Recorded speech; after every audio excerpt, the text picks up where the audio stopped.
Hola amigos, bienvenidos a un nuevo video. Espero que se encuentren bien, espero que todo esté yendo bien en sus vidas.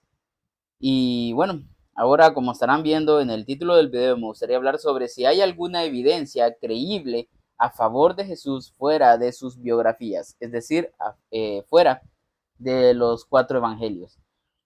Eh, por hacer la introducción, como en los otros videos, ya he comentado que estos videos están basados en el libro El caso de Cristo de Lee Strobel. Les invito a que ustedes por su propia cuenta vayan y lean el libro y no solamente lo lean y acepten lo que ahí dice, sino investiguen por su propia cuenta. Y eso es lo que yo he hecho. Yo he investigado, por ejemplo, ahora vamos a ver qué dice aquí el erudito a quien entrevista a Lee Strobel. El erudito dice que sí hay evidencia a favor de Cristo fuera de los evangelios. Ok, entonces, ¿cuál es la evidencia? Él dice esto. Perdón. Entonces yo voy e investigo eso y veo si es cierto. Y evidentemente es cierto. Y ya vamos a hablar más de eso. ¿Cuál es la idea de estos videos? El caso de Cristo nos hace ver que es razonable creer en que Jesús fue el Hijo de Dios y que está vivo, que pisó esta tierra y que ahora está vivo después de resucitar tras haber muerto en la cruz. ¿Y cuál es la idea de eso? Hacer ver que los cristianos tenemos razón. Bueno, de hecho sí, pero no, o sea, sí tenemos razón, pero no es ese el motivo por el cual yo hago estos videos. Yo hago estos videos porque quiero que veamos que es razonable creer en Cristo, por lo tanto es razonable recibir todas sus bendiciones. Pues el mensaje del Evangelio no es otro más que somos necesitados de Dios y Dios en su gran amor mandó a su Hijo a morir en una cruz para que nosotros seamos perdonados de nuestros pecados. Al ser perdonados de nuestros pecados, no solamente estamos capacitados para poder vivir una vida plena y eterna juntamente con Él, sino que también en esta tierra podemos empezar a disfrutar de sus bendiciones. Empezamos a ser cuidados por Él y nuestra vida está en sus manos. Entonces, esta no es una esperanza vacía, hay evidencia para confiar en Jesús. Y de eso es lo que va esto. Si nosotros no vivimos entregados a Cristo, lastimosamente nunca vamos a ser felices. Y lo digo así de claro. No importa si nos dedicamos a acumular dinero, nos dedicamos a alcanzar el máximo poder social, no importa. Nunca vamos a ser felices si no estamos con Cristo. Ahora, ¿qué es entregarse a Cristo? Solamente decir acepto a Cristo. Bueno, es parte, pero entregarse a Cristo es empezar a vivir para Él. No quiere decir que entonces vas a dejar de estudiar, no quiere decir que entonces vas a dejar de trabajar, no. Quiere decir que vas a seguir estudiando, pero lo vas a hacer para Cristo. Vas a empezar a vivir para Cristo. Vas a empezar a trabajar para Él. Vas a seguir trapeando o vas a seguir haciendo limpieza en esa oficina en la cual trabajas, pero ahora lo vas a hacer para Cristo, como si tu jefe fuera Cristo. Si sos vendedor, vas a empezar a tratar a los clientes como Cristo los trataría. Y los vas a tratar a ellos como si a Cristo mismo estuvieras tratando. Eso es vivir para Él. Vas a manejar tu dinero como si lo estuvieras manejando para Dios. Empezar a darle al necesitado con lo que puedas. Solo puedo dar $1. Ok, da ese dólar. Puedo dar $5, da $5. Y así conforme más puedas dar, vas a empezar a hacer de bendición a otros. Y entonces te has entregado a Cristo y Cristo va a obrar en tu vida. Ahora, dicho eso, eh, esto, como dije, no son esperanzas vacías. Podemos confiar en eso. Ya vimos si son confiables los evangelios, ya vimos si se conservaron fidedignamente, ya vimos si soportan un examen. Les invito a que vayan en la lista en ese canal van a encontrar la lista de reproducción llamada El Caso de Cristo, donde voy a poner ese video también, pero ya están esos 3 primeros videos. Les invito a que vayan y los escuchen. De igual modo, si ustedes tienen alguna pregunta con respecto a esta investigación o algún punto de vista o con respecto al Evangelio o lo que sea, pueden dejarlo en la caja de comentarios y espero poder ser de bendición a ustedes, así como este mensaje lo ha sido para mí. Así que ahora vamos a hablar de la evidencia corroborativa. El diccionario define corroborar de la siguiente manera: confirmar la razón, el argumento o la opinión con nuevos raciocinios o mayores datos. Bien, ahorita ya empezamos con el tema. Creo que lo hice muy brusco, pero empezamos con el tema. Y el tema de hoy es la evidencia corroborativa. Vuelvo a empezar. El diccionario define corroborar de la siguiente manera: confirmar la razón, el argumento o la opinión con nuevos raciocinios o mayores datos. La prueba corroborativa respalda otro testimonio, afirma o apuntala los elementos esenciales del relato del testigo ocular. Puede ser un documento público, una fotografía u otra declaración por parte de una segunda o tercera persona. Puede verificar la totalidad del testimonio de una persona o solo ciertas partes claves. En realidad, la prueba corroborativa hace las veces de los cables de acero que mantienen una antena alta, derecha e inmóvil. Cuanta más evidencia corroborativa exista, más fuerte y seguro será el caso.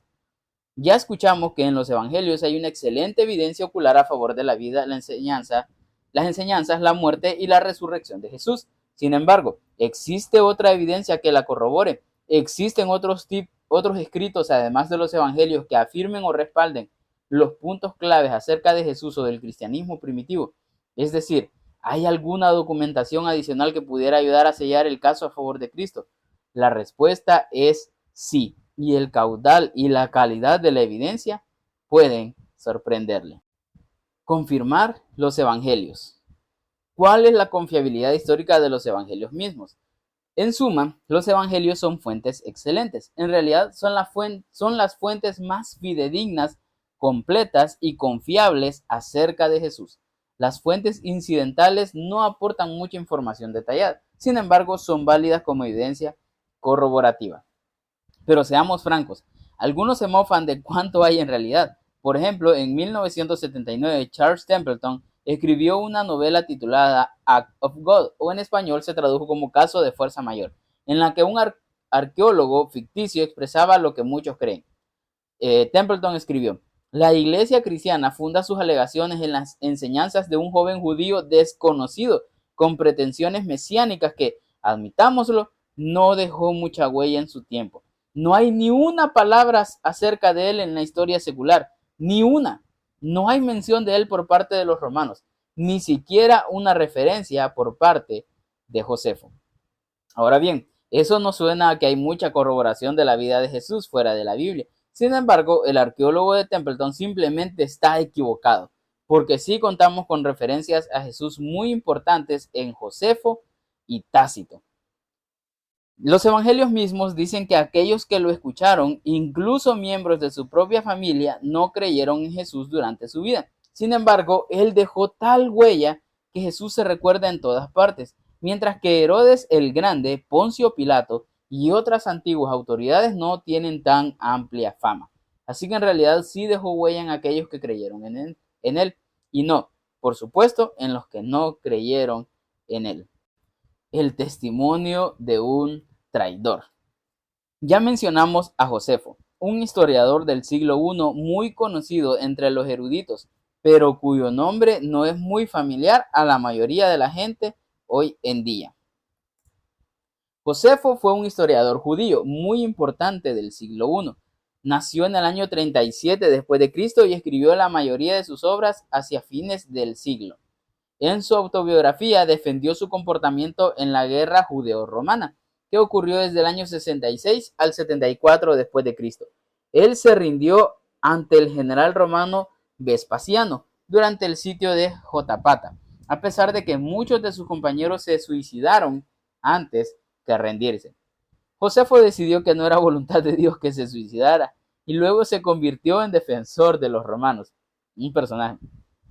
Era un sacerdote, un fariseo y era algo ególatra. Su obra más ambiciosa se llama Antigüedades Judías, la historia del pueblo judío desde la creación hasta su tiempo. Probablemente la completó alrededor del año 93 después de Cristo. Como podrá imaginarse, por su colaboración con los odiados romanos, Josefo tenía el desprecio total de sus hermanos judíos, pero se volvió muy popular entre los cristianos porque en sus escritos hace referencia a Santiago, el hermano de Jesús, y al propio Jesús. Aquí tenemos el primer ejemplo de corroboración de Jesús fuera de los evangelios. En Antigüedades describe Josefo,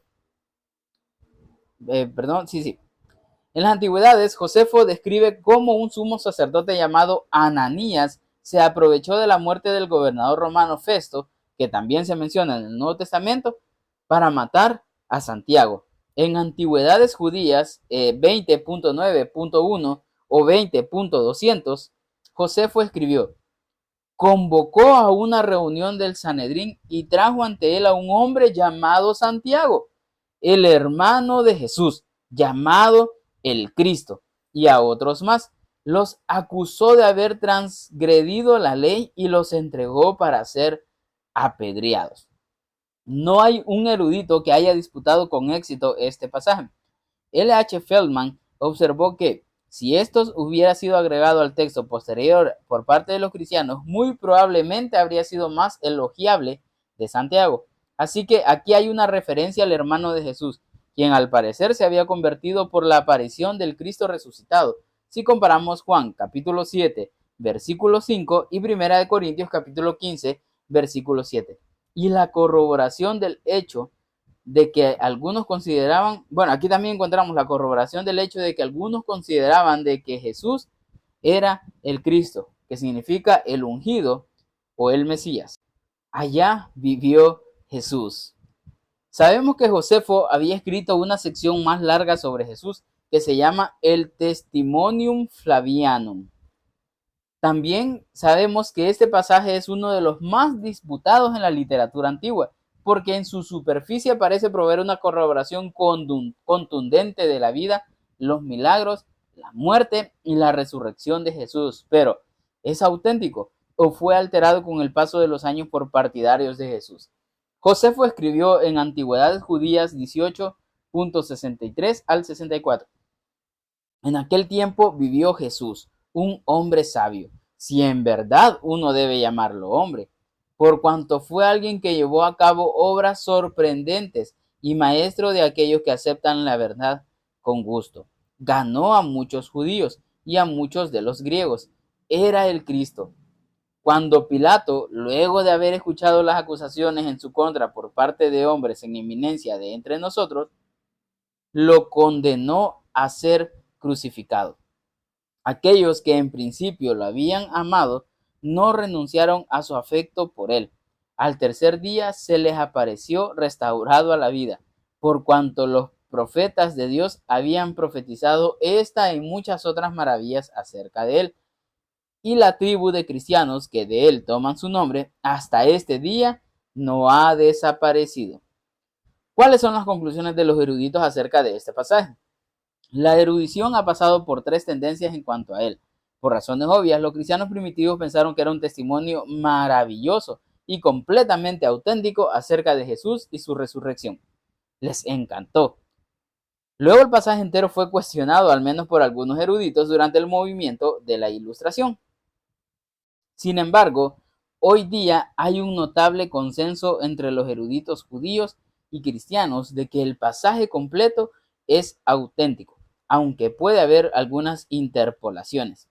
Interpolaciones significa que los copistas cristianos primitivos insertaron algunas frases que un escritor judío como Josefo no hubiera escrito. Por ejemplo, la primera línea dice: en ese tiempo vivió Jesús, un hombre sabio. Esa frase no la utilizan normalmente los cristianos para referirse a Jesús, por lo que parece auténtica en Josefo. Pero la frase siguiente dice: si en verdad uno debe llamarlo hombre. Esto implica que Jesús era más que humano, lo cual parece ser una interpolación. Y continúa diciendo: por cuanto fue alguien que llevó a cabo obras sorprendentes y maestro de aquellos que aceptan la verdad con gusto. Ganó a muchos judíos y a muchos de los griegos. Esto parece concordar con el vocabulario de Josefo, el vocabulario que Josefo utiliza en sus escritos, y en general se le considera auténtico. Pero luego viene esta declaración inequívoca: era el Cristo. Parece ser una interpolación porque Josefo, en su referencia a Santiago, dice que era llamado el Cristo. Es poco probable que Josefo hubiera dicho llanamente que Jesús era el Mesías en este punto, cuando en otras instancias simplemente había dicho que sus seguidores lo consideraban el Mesías. La siguiente parte del pasaje, que habla del juicio de Jesús y de su crucifixión y del hecho de que sus seguidores aún lo amaban, no es nada excepcional y se le considera genuina. Luego aparece esta frase: al tercer día se les apareció restaurado a la vida. De nuevo, esta es una afirmación clara de la creencia en la resurrección y por lo tanto es poco probable que Josefo la haya escrito. Entonces, estos tres elementos parecen ser interpolaciones. ¿Cuál es la conclusión? Que es probable que el pasaje de Josefo originalmente fue escrito acerca de Jesús, aunque sin esos tres puntos que mencionamos. Sin embargo, aún así, Josefo corrobora información importante sobre Jesús, que fue el líder martirizado de la iglesia de Jerusalén y que era un maestro sabio que estableció un grupo amplio y duradero de seguidores, a pesar del hecho de que fue crucificado bajo el gobierno de Pilato por instigación de algunos de los líderes judíos. La importancia de Josefo. Mientras que estas referencias sí ofrecen alguna verificación importante e independiente acerca de Jesús, podemos preguntarnos por qué un historiador como Josefo no dijo mucho más sobre una figura tan importante del siglo I. Algunos escépticos, como el filósofo de la Universidad de Boston, Michael Martin, ha hecho la misma crítica. Martin declaró: si Jesús existió, uno esperaría que Josefo hubiera dicho más acerca de él. Que Josefo lo mencionara es inesperado. De pasada, mientras que mencionaba a otras figuras mesiánicas y a Juan el Bautista con más detalle. De vez en cuando alguno, como Martin, ha tratado de negar, ya esto fuera de la cita de Martin, de vez en cuando alguno como Martin ha tratado de negar la existencia de Jesús, pero es una causa perdida. Hay pruebas poderosas de que Jesús sí existió y estas preguntas hipotéticas son vacías y falaces. Sin embargo, le podemos responder de la siguiente manera. Josefo estaba interesado en asuntos políticos y en la lucha contra Roma. Por lo tanto, para él Juan el Bautista era más importante porque parecía presentar una amenaza política mayor que Jesús. A esto podríamos preguntar, ¿acaso algunos eruditos no pintaron a Jesús como un celote o al menos como simpatizante de los celotes, haciendo referencia al grupo revolucionario del siglo I que se oponía a la política de Roma? Pero esa es una posición a la que los propios evangelios no dan lugar porque, recuerden, Jesús ni siquiera objetó el pago de los impuestos a los romanos. Por lo tanto, debido a que Jesús y sus seguidores no representaban una amenaza política inmediata, es por cierto muy comprensible que Josefo no esté más interesado en esta secta, aunque en percepción tardía en realidad resultó muy importante. Podemos decir que estas dos referencias por parte de Josefo son muy significativas, especialmente porque sus relatos de la guerra judía resultaron muy precisos. Por ejemplo, han sido corroborados mediante excavaciones arqueológicas en Masada y también por historiadores como Tácito. Se le considera un historiador bastante confiable y su mención de Jesús se considera sumamente importante. Una superstición muy dañina. Ahora veamos lo que corrobora Tácito. Tácito registró lo que pudiera ser la referencia más importante a Jesús fuera del Nuevo Testamento. En el año 115 después de Cristo menciona en forma explícita que Nerón persiguió a los cristianos como chivos expiatorios para desviar las sospechas de sí mismo por el gran incendio que devastó a Roma en el 64 después de Cristo.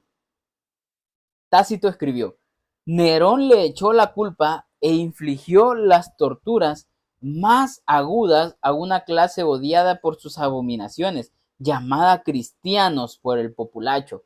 Cristo, de quien deriva el origen del nombre, sufrió el castigo máximo durante el reino de Tiberio, de manos de uno de nuestros procuradores, Poncio Pilato, y una superstición muy dañina, habiéndose controlado por el momento de esa manera, resurgió no solo en Judea, la primera fuente del mal, sino incluso en Roma.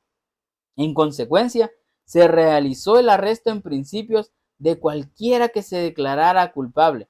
Después, según su declaración, una inmensa multitud fue condenada, no tanto por el delito de incendiar la ciudad, sino por odio contra la humanidad.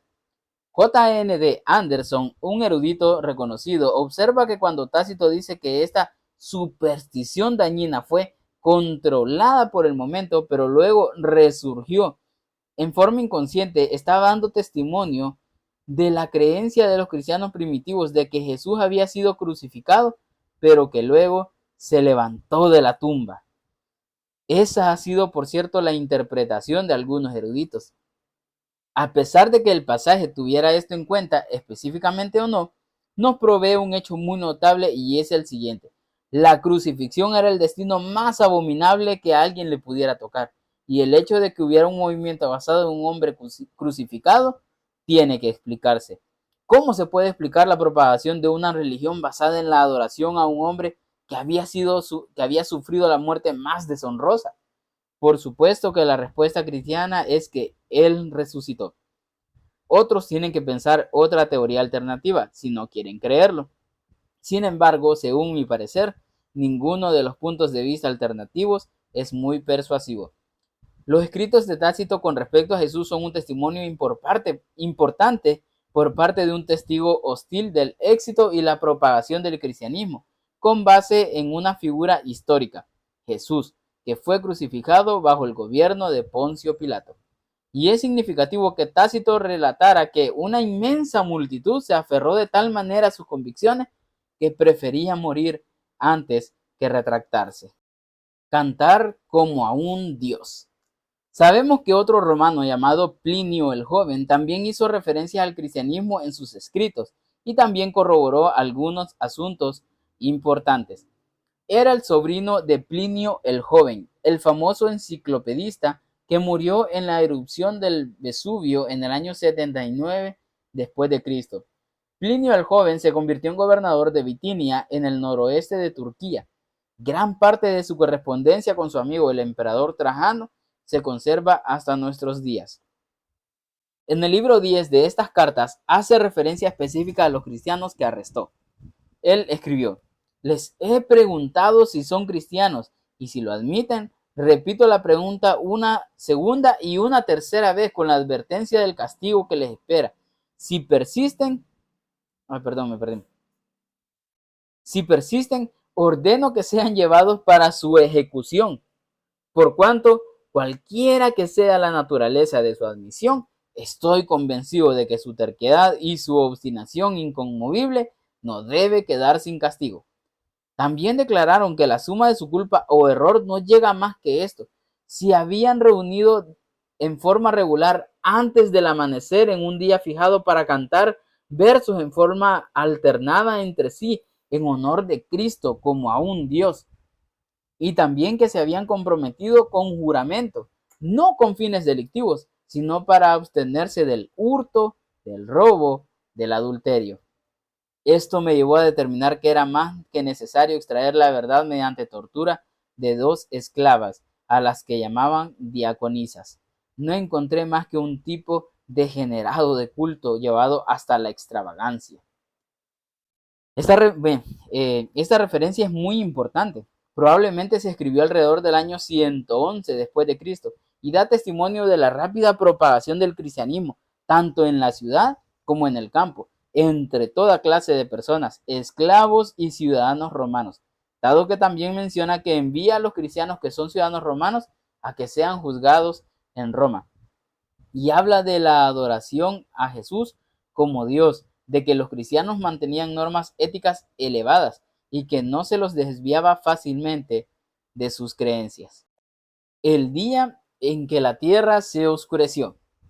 Una de las referencias más problemáticas en el Nuevo Testamento es donde los escritores de los evangelios dicen que la tierra se oscureció durante cierto periodo en que Jesús estaba colgado de la cruz. ¿Acaso no era un mero recurso literario para resaltar la importancia de la crucifixión y no una referencia a un hecho histórico real? Al fin y al cabo, si la oscuridad hubiera caído sobre la tierra, no habría mención de este extraordinario acontecimiento fuera de la Biblia. Sin embargo, el doctor Gary Habermas escribió sobre un historiador llamado Tayo, quien en el año 52 después de Cristo escribió la historia del mundo mediterráneo oriental desde la guerra de Troya. Aunque la obra de Tayo se ha perdido, fue citada por Julio Africano alrededor del año 221 después de Cristo y hacía referencia a la oscuridad que menciona los evangelios. Podría ser una corroboración independiente de esta afirmación bíblica. En este pasaje, Julio Africano dice: Tayo, en el tercer libro de sus historias, explica la oscuridad como un eclipse de sol. Es irracional, según me parece. Así que parece ser Quetayo decía que sí hubo oscuridad al momento de la crucifixión y especulaba que podía haberse producido por un eclipse.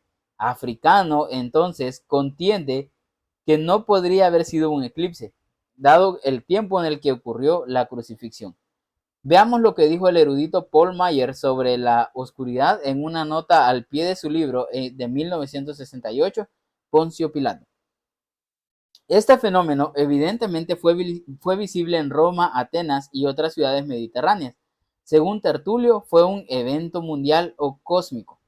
Flegón, un autor griego de Caria que escribía una cronología poco después del 133 después de Cristo, informó que en el cuarto año de la 12ª Olimpiada, es decir, el 33 después de Cristo, ocurrió el mayor eclipse de sol y que se hizo de noche a la hora sexta del día, es decir, al mediodía, de modo que incluso las estrellas aparecieron en el cielo.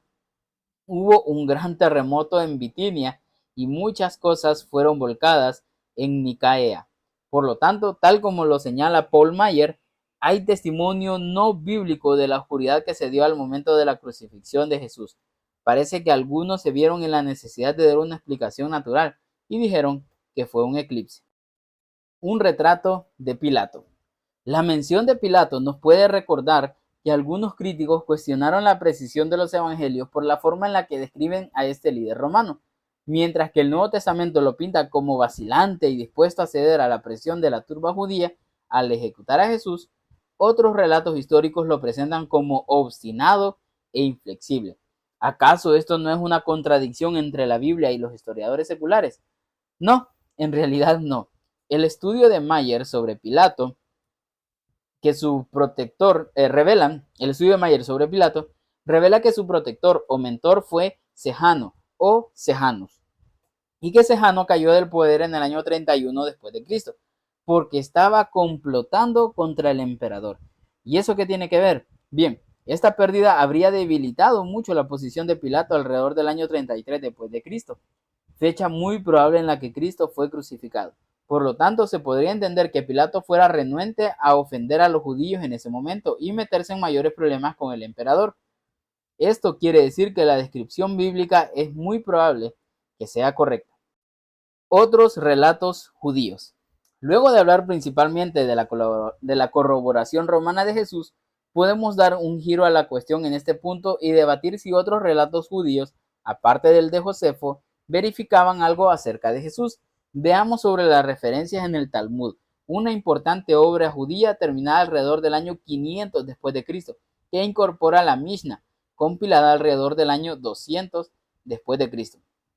Los judíos, en general, no abundan en detalles sobre las herejías. Hay poco pasaje en el Talmud que mencionan a Jesús y lo llaman un falso Mesías que practicaba la magia y que fue condenado a muerte justamente.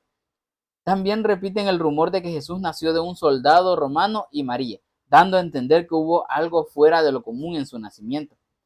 Entonces, en forma negativa, estas referencias de los judíos sí corroboran algunos aspectos sobre Jesús. El profesor M. Wilcox lo expresó de la siguiente manera en un artículo que apareció en una obra de referencia académica. La literatura tradicional judía, aunque apenas menciona a Jesús y en cualquier caso debe usarse con precaución, apoya la afirmación de los evangelios de que era un sanador y obrador de milagros, aunque atribuye esas habilidades a la brujería. Además, preserva el recuerdo de que era un maestro y de que tenía discípulos, 5, y que por lo menos en el período rabínico temprano no todos los sabios se habían convencido finalmente de que era un hereje o un engañador. Evidencia aparte de la Biblia. Aunque hemos mencionado unas pocas referencias a Jesús fuera de los evangelios, podemos preguntarnos por qué no eran más numerosas.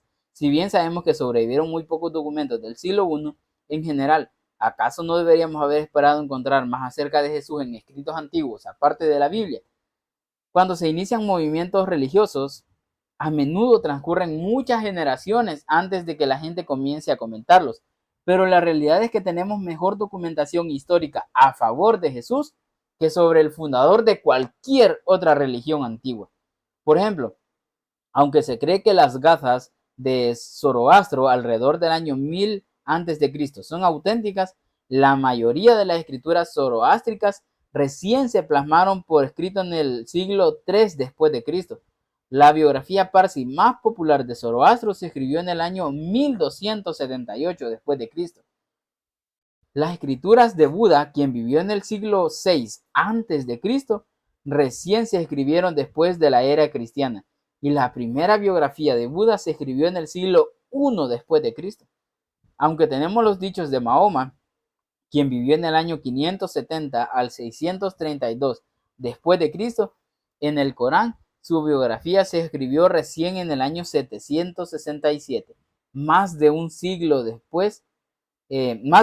completado después de su muerte. Por lo tanto, la situación de Jesús es única y muy notable en cuanto a lo mucho que se sabe acerca de él, aparte del Nuevo Testamento. Vamos a suponer que no tenemos nada del Nuevo Testamento y de otros escritos cristianos.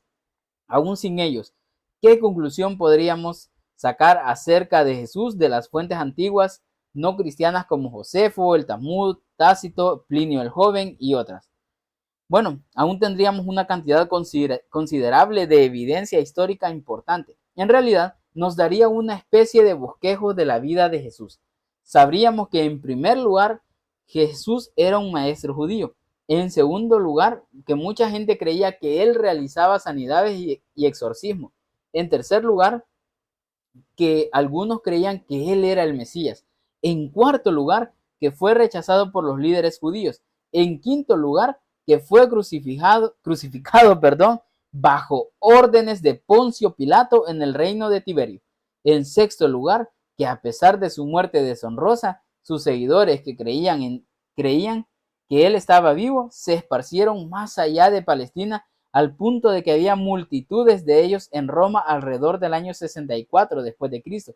Y en séptimo lugar, que todo tipo de gente de la ciudad y del campo, hombres y mujeres, esclavos y libres, lo adoraban como Dios. En realidad, es un caudal impresionante de corroboración independiente. Y no solo se puede reconstruir el perfil de la vida de Jesús fuera de la Biblia, sino que hay mucho más que se puede recoger acerca de él en materiales tan antiguos que en realidad preceden a los mismos evangelios. Corroboración de los primeros detalles. El apóstol Pablo no conoció a Jesús antes de la muerte de Jesús, pero dijo que él sí se encontró con el Cristo resucitado y luego consultó con algunos de los testigos oculares para asegurarse de que estaba predicando el mismo mensaje que ellos. Debido a que comenzó a escribir las cartas del Nuevo Testamento años antes de que se escribieran los evangelios, estas contienen relatos bien tempranos acerca de Jesús, tan tempranos que nadie puede afirmar con credibilidad que habían sido seriamente distorsionados por el desarrollo legendario. Luke Timothy Johnson, el erudito de Emory University, contiende que las cartas de Pablo representan una valiosa verificación externa de la antigüedad y ubicuidad de las tradiciones acerca de Jesús. No hay duda de que los escritos de Pablo son los primeros del Nuevo Testamento y de que tienen referencias significativas a la vida de Jesús. Él hace referencia a que Jesús era descendiente de David, que era el Mesías, que fue traicionado, que fue juzgado, crucificado por nuestros pecados y sepultado, y que al tercer día resucitó y que fue visto por muchos, entre ellos Santiago, el hermano de Jesús, quien no había creído en él antes de su crucifixión. También es interesante que Pablo no menciona algunas de las cosas que son sumamente significativas en los evangelios. Por ejemplo, las parábolas y los milagros de Jesús, sino que se concentra en la muerte propiciatoria de Jesús y su resurrección. Para Pablo, estos eran los aspectos más importantes acerca de Jesús. Y por cierto, transformaron a Pablo, el perseguidor de cristianos, en el principal misionero cristiano, quien estaba dispuesto a pasar por toda clase de sacrificios y privaciones por causa de su fe. Pablo también corrobora algunos aspectos importantes del carácter de Jesús: su humildad, su obediencia, su amor por los pecadores y demás. Insta a los cristianos a tener la mente de Cristo en el segundo capítulo de Filipenses. Este es un pasaje famoso en el que Pablo probablemente está citando las palabras de un antiguo himno cristiano sobre la humillación de Cristo, quien siendo igual a Dios, tomó la naturaleza de un hombre, de un siervo, y sufrió el castigo extremo, la crucifixión. Por lo tanto, las cartas de Pablo son testigos importantes de la deidad de Cristo. Llama a Jesús el Hijo de Dios y la imagen de Dios.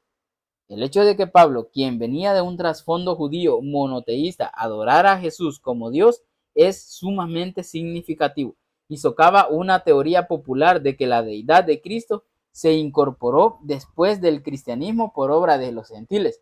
Simplemente no es así. Incluso Pablo en esta fecha tan temprana adoraba a Jesús como Dios. Debo decir que toda esta corroboración por parte de Pablo es de suma importancia y también tenemos otras cartas tempranas por parte de Santiago y Pedro, testigos oculares. Santiago, por ejemplo, recuerda el sermón del monte de Jesús. Resucitó de los muertos verdaderamente. También contamos con volúmenes de escritos de los padres apostólicos, quienes fueron los primeros cristianos en escribir después del Nuevo Testamento. Escribieron la epístola de Clemente de Roma, las epístolas de Ignacio, la epístola de Policarpo, la epístola de Bernabé y otras. En muchos pasajes, estos escritos atestiguan los hechos esenciales acerca de Jesús, en particular sus enseñanzas, su crucifixión, su resurrección y su naturaleza divina. Ignacio, el obispo de Antioquía en Siria, fue martirizado durante el reino de Trajano antes del año 117 después de Cristo. Lo significativo acerca de Ignacio es que hizo énfasis tanto en la deidad de Cristo como en su humanidad, en contraposición a la herejía docetista, que negaba que Jesús hubiera sido humano en realidad. También enfatizó el apuntalamiento histórico del cristianismo. Escribió en una carta camino a su ejecución que Jesús fue en verdad perseguido bajo el gobierno de Pilato, fue crucificado en verdad, resucitó en verdad de los muertos y que aquellos que creen en él resucitarán también. Reúna todo esto. Josefo, los historiadores y las autoridades romanas, los escritos judíos, las cartas de Pablo y de los padres apostólicos, y tendrá evidencia persuasiva que corrobora los puntos esenciales que se hallan en las biografías de Jesús. Incluso si desecháramos todas las últimas reproducciones de los evangelios, aún tendría un retrato de Jesús que es sumamente preciso. En realidad, es un retrato del único Hijo de Dios. La verdad que nos hace libres. Venimos en busca de corroboración a favor de Jesús y nos vamos con una reserva rica de material que afirma cada aspecto clave de su vida, sus milagros, su deidad y su victoria sobre la muerte. En el libro El veredicto de la historia, el historiador Gary Habermas detalla un total de 39 fuentes antiguas que documentan la vida de Jesús, de las cuales enumera más de 100 hechos asentados con respecto a la vida, las enseñanzas, la crucifixión y la resurrección de Jesús. Es más, 24 de las fuentes que cita Habermas, incluidas 7 fuentes seculares y varios de los credos primitivos de la Iglesia, tratan en forma específica la naturaleza divina de Jesús. Él escribe: estos credos revelan que la Iglesia no enseñó simplemente la deidad de Jesucristo después de una generación, como a menudo se oye repetir en la teología contemporánea, porque esta doctrina está definidamente presente en verdad en la Iglesia primitiva, escribe Habermas. Su conclusión: la mejor explicación para estos credos es que representan adecuadamente las propias enseñanzas de Jesús. Es una corroboración sorprendente a favor de la aseveración más importante de la persona más influyente que jamás haya existido. Así que, amigos, podemos ver que hay evidencia creíble a favor de Jesús fuera de sus biografías. Creer en Jesús no es algo irracional, no es algo estúpido, no es una esperanza vacía, es una esperanza verdadera, genuina, sólida, fuerte. Así que si tienen alguna pregunta, alguna sugerencia, cualquier cosa pueden dejarlo aquí en la caja de comentarios. Ya digo, con respecto a esta investigación o con respecto al Evangelio mismo. Espero poder ser de bendición para ustedes, así como el Evangelio ha sido de bendición para mí. Porque como lo decía al inicio del video, solamente en Cristo podemos ser verdaderamente felices. Solamente en Él podemos encontrar felicidad. Y Él tiene muchas cosas para nosotros. Dios no es un Dios que está esperando a que falles para castigarte. Él no quiere castigarte. Él no quiere castigar a nadie. Pero lastimosamente tiene que hacerlo porque estamos en un mundo en el cual eh, hay demasiada maldad.